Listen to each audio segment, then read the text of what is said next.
Olá gente, tudo bom? Aqui é o professor Léo para mais uma aula de semiótica, tá?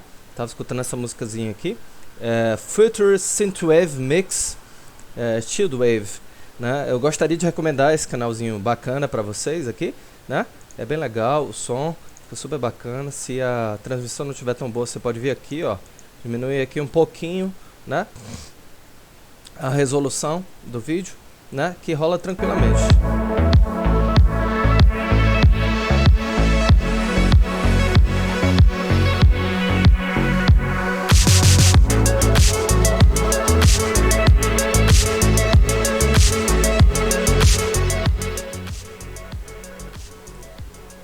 Ok, gente? Então aqui nós iniciamos nossa aula de semiótica a partir dessa música bacana. Vou deixar bem levinho aqui pra gente entrar na sintonia do tema que está em questão, tá certo? Primeira coisa que eu gostaria de mostrar pra vocês, gente, tá? São esses cartazes bonitos aqui, tá? De corrente do design chamado Bauhaus, certo? Olha que lindo! Isso aqui, a Bauhaus, foi um movimento que se iniciou na Alemanha, tá? E aqui nós temos alguns cartazes deles, super bonitos, né? Gostaria que vocês contemplassem e observassem como é que era a estética dos materiais que eram feitos anteriormente, né? E a partir dessa compreensão estética, você pode também criar o seu material bacana, né? Multimídia. Observe como as letras eram disponibilizadas, né? Observe como no pôster da esquerda você tem as fontes inclinadas, mas obedecendo a linhas geométricas, a figuras geométricas pré-estabelecidas. Você tem um esquema, um esqueletinho aí super bonito, super bacana para você trabalhar, né? A composição visual. Tem linhas aqui, ó. Tem 1, 2, 3 linhas paralelas. E em cima dessas 3 linhas paralelas você tem a organização dos elementos disponibilizados no contraste do amarelo com o vermelho com o preto, né? O nome Bauhaus vazado aqui, ó, a gente vai aprofundar um pouco isso mais adiante, né, em outras aulas, mas eu gostaria que vocês observassem como a estética era bonita, né? E o que emite para você, que som é colocado para você e que te instiga, tá? Que tipo de coisa você considera bacana e que você acha que você poderia usar nas suas composições visuais? Como você interpreta essas linhas, né?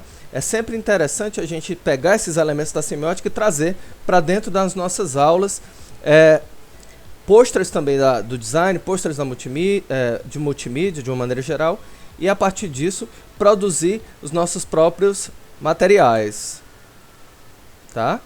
Olha que bonito esse cartaz. Yes, né? Esse aqui lembra também um pouco outra corrente que é construtivismo russo. Observe que dentro do triângulo que representa a voz da pessoa tem o yes, né? E o yes vai acompanhando as linhas do triângulo. Então o yes fica se organizando de acordo com essa forma geométrica. Isso aqui é belíssimo também, você pode se inspirar, porque o triângulo é a representação da voz, da emissão sonora da voz, e o yes vem, né? E aí qual é o primeiro sinal semiótico que nós temos aqui? Nós temos o triângulo como representação da voz que é emitida pelos ares, né? Logo em seguida nós temos o yes, que é a palavra que precisa estar ligada à representação sonora no triângulo e segue direto, né? Segue nesse movimento triangular super bonito, não é isso? Então, fica a dica de construção. Olha que lindo esse aqui também. Mesma coisa, esse aqui é do construtivismo russo, né? Olha esse cartaz, as triangulações que são elaboradas, né? E que você a voz, né, é sempre representada dentro das estruturas geométricas que sinalizam a emanação da voz da personagem que está implicada no pôster. Isso aí é um sinal semiótico bacana que você já pode utilizar e anotar para colocar nos seus materiais multimídia, tá certo? Temos aqui também a representação simbólica do vermelho com o preto, né? Aqui é a trabalhadora, aqui se trata de um trabalhador como personagem, também pronunciando a sua fala, o que mostra também a ideia de representação da liberdade feminina, né? E aí você tem a liberdade feminina de falar e ao mesmo tempo a voz é emitida pela boca, e ela é representada na forma de triângulo, e ao mesmo tempo as letras são colocadas no formato desse triângulo. tá? Isso é muito bacana de você prestar atenção. Existe, então, essa forma que você pode observar nos posters de movimentos como a Bauhaus, construtivismo russo. Aí tem sinais simbólicos que você já pode pegar, captar para trabalhar no seu material bacana, né? No caso, nas aulas de design. Mas aqui o que a gente está vendo são as representações que estão por trás desses desse pôster, né? E do pôster anterior também. Olha que legal isso aqui. Olha só como é que a propaganda era feita. Aqui, a propaganda, no canto esquerdo, o pôster, né? Ele representava o quê? A luz solar, os raios do sol, tá? Estão esticados em vários sentidos, tá? E aí você tem essas linhas representando exatamente a figura geométrica do sol, tá? A figura geométrica do sol não, mas a emanação da luz do sol, que aí ela se espalha, né? E essa coisa do se espalhar como um brilho que vai atravessando os espaços, tá? Vai sendo exatamente, vai formando exatamente um conjunto de linhas em que o texto vai sendo distribuído, né? Uma história mundial de la propaganda, né? Uma história mundial da propaganda de 1900 aos nossos dias, né? Aqui embaixo, no canto direito, nós temos outro pôster super bonito, que é do construtivismo. Aí você já vê outras quebras de texto que são super legais para semiótica. E aí essas quebras de texto, por que são feitas? Porque está se falando aqui das estruturas de fábrica de antigamente. Os pôsteres obedeciam essas novidades tecnológicas de antigamente. E aí, no caso, cada parte do texto é como se representasse a engrenagem de uma máquina. Por isso que você consegue ver aqui no cantinho uma engrenagenzinha super bacana. Ou seja, as formas geométricas, quando são alinhadas umas com as outras, mas quebradas no seu próprio alinhamento, apesar da estrutura aparentemente desorganizada, na verdade constrói uma ordem, né, que remete a uma figura que lembra a ideia de fábrica, né? Nós temos aqui os prédios, representações de prédios, representações de engrenagens de máquinas. Isso é muito legal de prestar atenção, tá? Então eu peço que a gente fique atento a essa ideia bacana, né? Aqui, tá? Aí, gente, nós vamos começar, tá? O outro assunto, né? Da aula, né? Eu gostaria só de deixar muito claro, tá bom? Que vocês observassem esses posters aqui, tá? Na aula, de uma maneira super bacana, de modo tal que você consiga perceber que é possível, né, juntar semiótica e design, né? O que é a semiótica? Você pega os sinais, você pode pegar os sinais das coisas vivas, traduzir isso a partir de representações gráficas, e dentro dessas representações gráficas você pode organizar os textos, você pode organizar as informações, você pode estabelecer não só isso, mas antes contrastes de cores, né? E aqui nós temos um exemplo muito bonito e muito claro de como é que você pode fazer isso. No canto da esquerda, a representação do sol, que permite a distribuição dos textos.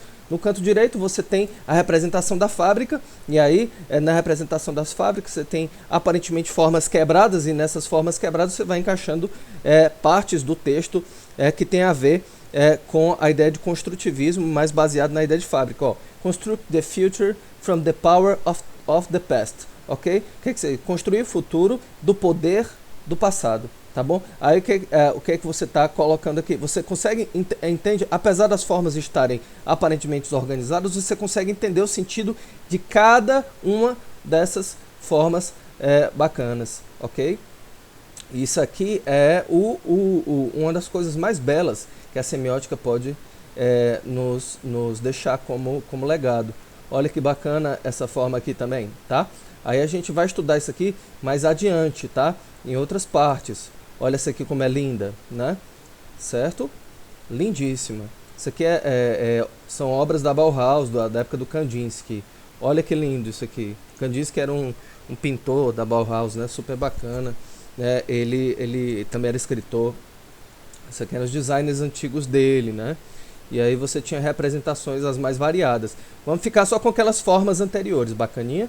Aí, gente, deixar aqui, pegar uma outra música bacaninha aqui, tá bom? E aí vamos começar o outro conteúdo, tá certo? Lembra dessa musiquinha aqui? Nós colocamos na aula anterior. Deixa eu só puxar essa propaganda. Vou pular ela aqui. E aí nós vamos continuar. Pronto.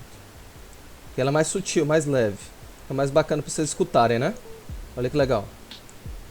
E é no balanço dessa música que a gente vai partir para outra parte da aula, tá? É a seguinte. Nós temos aqui, tá bem, gente? Categorias da consciência na semiótica, tá?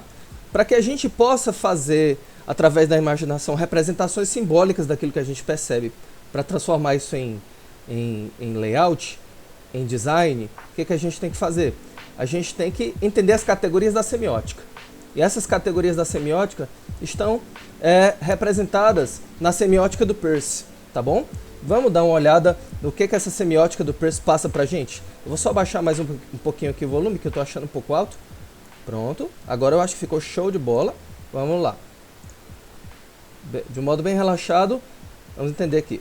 Gente, categoria semiótica, categorias da consciência, tá? O que são categorias da consciência? Categorias da consciência são a maneira como são as etapas da consciência pelas quais ela enxerga o mundo, certo? Interpreta esse mundo que ela vê e devolve a informação para o mundo.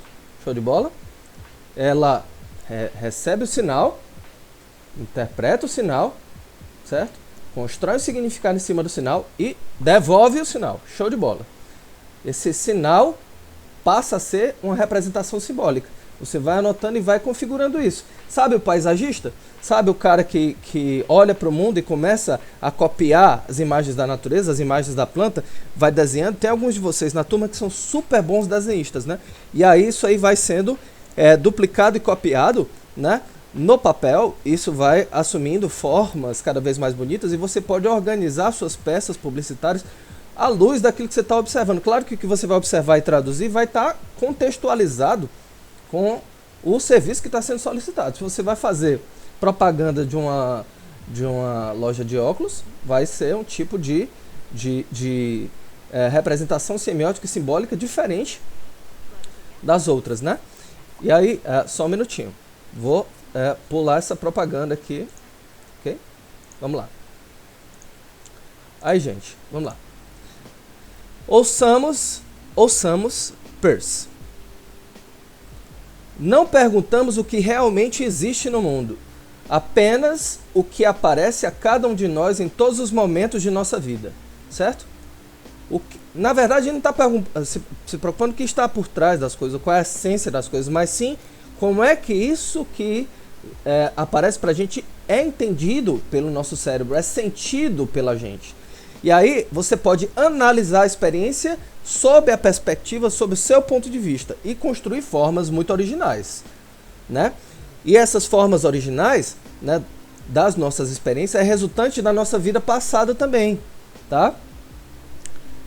E aí denominamos categorias, ou seja, a gente sempre vai receber uma coisa, vai se afetar, vai interpretar, vai devolver, mas quando a gente faz esse movimento em 3 etapas, receber, interpretar e devolver para o mundo, né, através de práticas e sinais gráficos, o que a gente vai fazer também? Trazer da nossa memória elementos que vão ser agregados a essa nossa experiência presente. Então, o presente e o passado vão se misturando e aí você vai construindo novas formas, cada vez mais bacanas, tá bem? Olha aí que legal. O mundo como linguagem. O que é o mundo como linguagem? É um mundo já filtrado pela nossa experiência pessoal, tá? E o mundo filtrado pela nossa experiência pessoal, ele vai ser ressignificado infinitamente, independentemente dos elementos que aparecem pra gente. Ele vai ser ressignificado e nós vamos ser afetados por isso, mas também nós vamos afetar o mundo. E geralmente nós vamos afetar o mundo não só com os nossos sentimentos, com a nossa palavra, mas com a formatação daquilo que a gente quer para transformar isso numa forma de expressão. Por isso que a arte também é muito bacana, né? Vamos lá. O mundo aparece pra gente, se traduz como linguagem, signo. Isso é o fundamento de toda semiótica. O signo é um sinal que ele vai ganhando cada vez mais configuração, ele vai ficando cada vez mais visível para você. E a partir disso você vai fundamentando a tua interpretação das coisas e aí você tem a semiótica. Show? Então o signo é um sinal, tá? Mas esse sinal é a gente que constrói, porque ele vai sendo aos poucos aparecendo. É como se fosse tudo brumoso, tudo nevoado, tudo obscuro, tá? Mas aos poucos a nossa consciência vai dando forma àquilo que está fora. É como se o que estivesse fora não existisse, a não ser quando a gente traduzisse o que vem de fora na nossa cabeça. Quando a gente faz essa tradução, é que as coisas passam a ter sentido.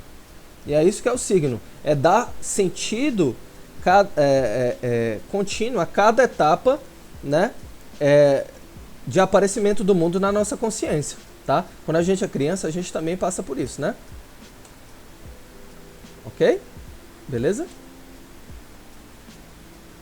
3 categorias pelas quais a consciência funciona relativamente às coisas, tá certo?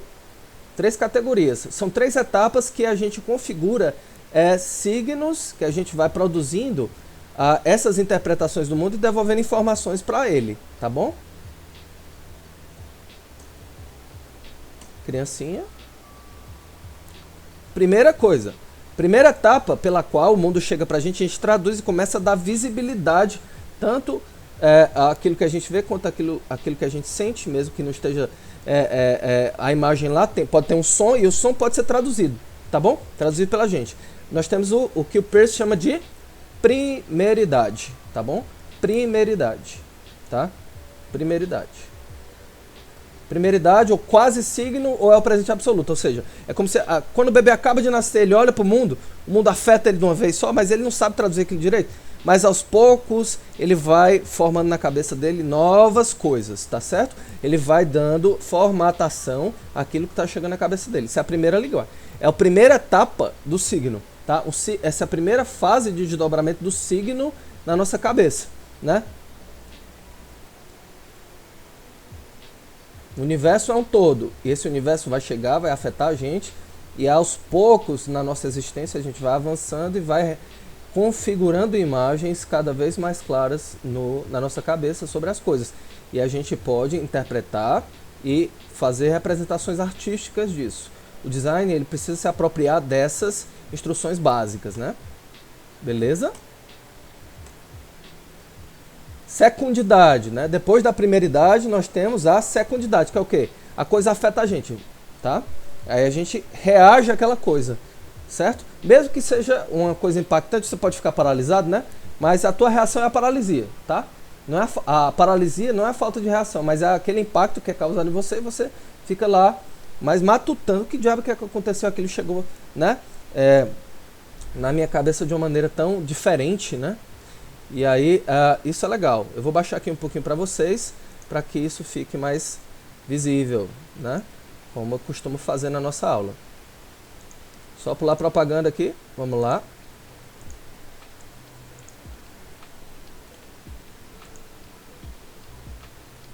Não tem o YouTube Premium, né? Então a gente tem que pular a propaganda de vez em quando. Tá. Aí, ó, relação de secundidade e reatividade no cotidiano entre choques e espaço temporal, ação, reação, tá? O que é secundidade, então? A pessoa recebendo aqueles dados e começando a tentar compreender o que diabo é que chegou, o que foi que aconteceu com ele quando aquela coisa chegou. Um cachorro atacou você, por exemplo, no meio da rua, né? Um morcego entrou na sua casa, né? O morcego entra, você não sabe direito o que, mas aí você vai tomando consciência do que é aquilo. É um morcego, tá? Olha, cuidado com aquele cachorro que está no meio da rua, que ele pode me morder, tá entendendo? Então tem que tomar muito cuidado com isso, assim, com as etapas, né? Porque quanto mais rápida a sua resposta, maior o entendimento da situação. Isso aí vai servir para compreensão de mundo e para produção de obras artísticas, né? Ok? Aí eu dou o exemplo do tigre, né? Se tu tá na selva, tu não vê alguma coisa debaixo, atrás de árvores e tudo mais, mas faz o barulho, você não sabe o que é. Aí quando você se depara, é um tigre. Aí você se toca e automaticamente você reage, né? Você reage, né? Essa reação, ela já é a interpretação sua do que está vindo para você e você tem que capar o gato, porque senão, né? O gatão felino pode fazer mal para você, não é? Lei de ação e reação, é a natureza. né? As coisas chegam, você toma um susto, mas aos poucos você consegue perceber o tamanho do perigo que está envolvido e você vai reagir a esse perigo, seja enfrentando o perigo, seja fugindo dele para poder preservar a sua vida. Essa é a segunda categoria da semiótica, que o Peirce chama de secundidade. A primeira, não esqueçam, é a primeiridade. Primeiridade é exatamente aquele impacto primeiro, logo em seguida você vai tomar a noção segunda do princípio, do que aconteceu, e aí você vai tomar a decisão, né? E aí nós temos a representação, gente. Representação, que é o que o Peirce chama de terceiridade também, tá certo? O que é isso, gente? A terceiridade ou a representação é quando você passa pela situação, a situação te choca, né, a primeiridade, você vai reagir àquela situação, enfrentando ela ou fugindo, e depois você vai narrar, você vai dizer para outras pessoas, tá, o que foi que aconteceu com você naquele momento. Aí você tem um julgamento, né, certo? Você vai ter a interpretação. Então são essas três etapas: primeiridade, secundidade, terceiridade. É na terceiridade, né, onde você já agiu, mas aí você tem que interpretar aquilo para contar para alguém o que aconteceu, tá? Para que você seja ajudado, por exemplo, ou para que você seja ouvido, se ficar mais calmo, tá? Você precisa julgar a situação, precisa interpretar, precisa ter a inteligência necessária para codificar. Você precisa conferir ou dar códigos à coisa que está em questão, tá certo?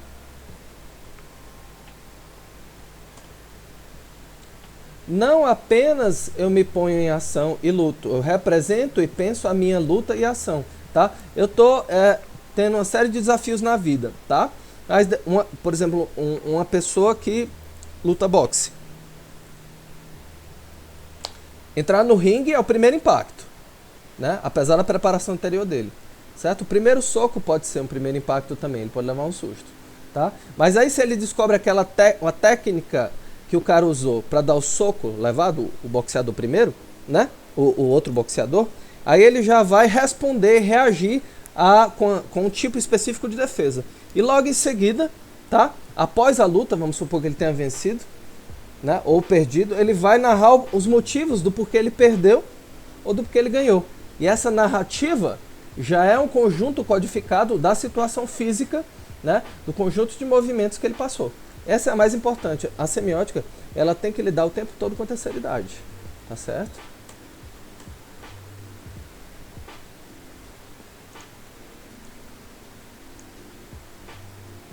O homem, gente, o homem conhece o mundo porque de alguma forma o representa. Tá certo?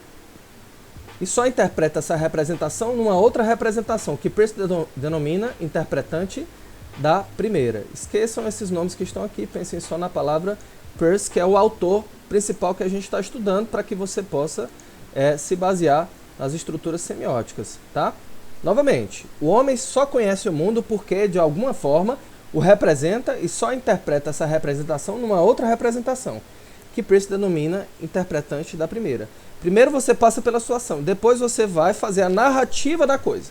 Nessa narrativa, sobre o que aconteceu com você, sobre o evento no qual você participou, certo? Você pode estabelecer as conclusões necessárias para dar sua versão da história. Então, aí nós temos exatamente o conceito de signo, tá? Segundo Peirce, o signo é uma coisa que representa uma outra coisa, tá certo? Tá lá o objeto, mas você vai e esse objeto está em relação com você.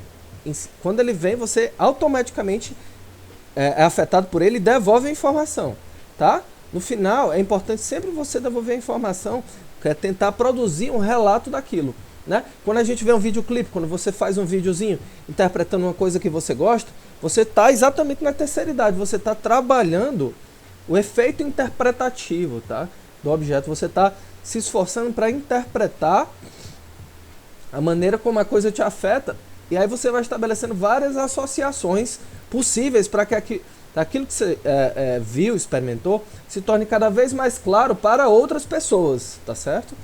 E aí, quanto mais essas coisas forem esclarecidas na fala, nas expressões, nas danças, enfim, nas artes, tá?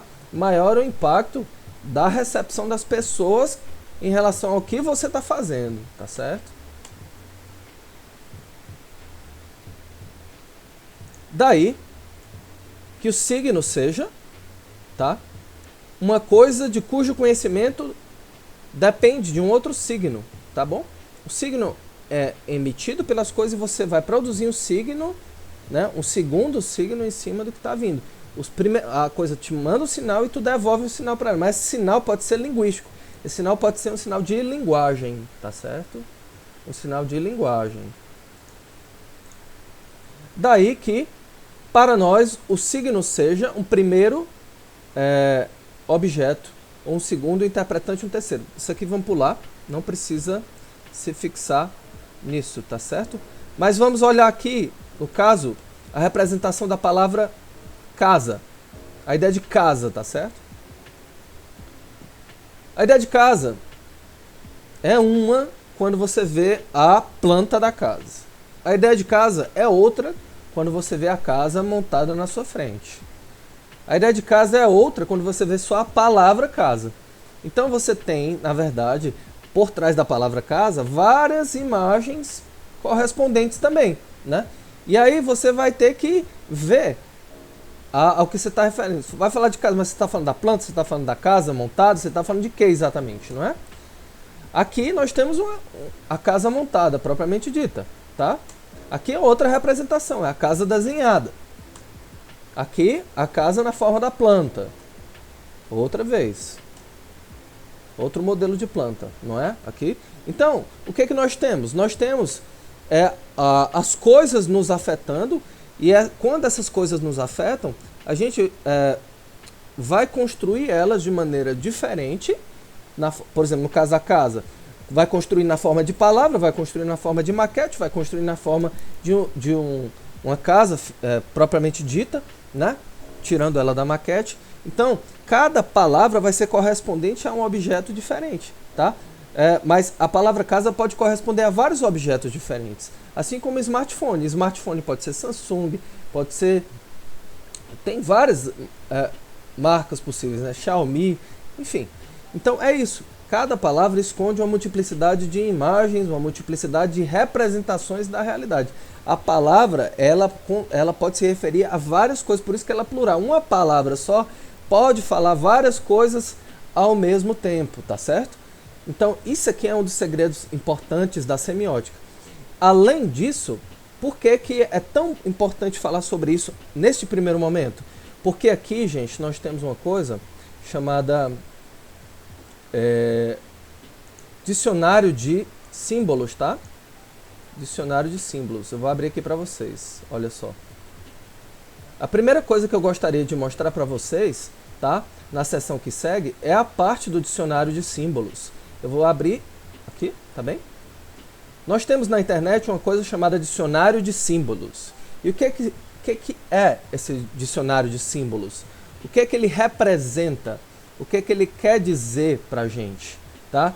É um dicionário online que tem várias simbologias e símbolos a respeito de diversas coisas diferentes, né? E aí, se você quiser tomar isso como base para produzir a tua representação semiótica, ou se tu quiser tomar isso como base para entender mais ou menos os códigos de uma cultura, os códigos de uma paisagem, tá?